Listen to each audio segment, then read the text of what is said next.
সবাই দেখো, এই মান নির্ণয় অঙ্কগুলো ইম্পর্টেন্ট, একটু আগে এখানে মনোযোগ দাও। এখানে একটু মনোযোগ দাও, বোর্ডে দেখো বলছে x plus 3y equals to 40 হলে y equals to 3x, y equals to 3x, x plus 3y equal 40, y equal 3x হলে x এর মান কত? x এর মান কত হবে? x এর মান কত হবে? ঠিক আছে কি? আচ্ছা, অনেকে পারছো অনেকে পারো না, তারপরেও সলভ করে দিই। তাহলে দেখো x plus 3y equal to 40, তাহলে x প্লাস 3 ইন্টু y কি অবস্থায় আছে? গুণ অবস্থায় আছে। কি অবস্থায় আছে? গুণ অবস্থায়। তাহলে y এর মান কত?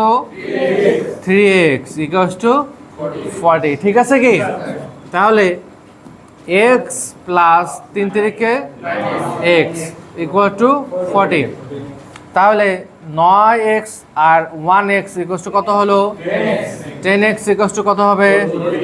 তাহলে ডান পাশে এই দেখো লেফট সাইডে 10x গুণ অবস্থায় আছে, যদি রাইট সাইডে চলে যায় দেন তখন আমাদের কি হবে?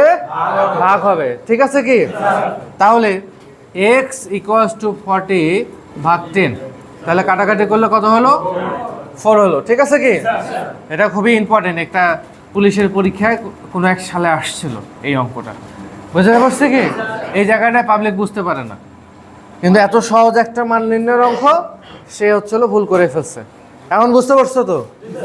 মান নির্ণয়ের অঙ্ক থেকে পুলিশে পরীক্ষায় আসবে, সেনাবাহিনীতে আসবে, বিজিবিতে আসবে। এটা এমন একটা কমন সিলেবাস যেখান থেকে প্রশ্ন আসবেই আর কি। বুঝতে পারছি কি?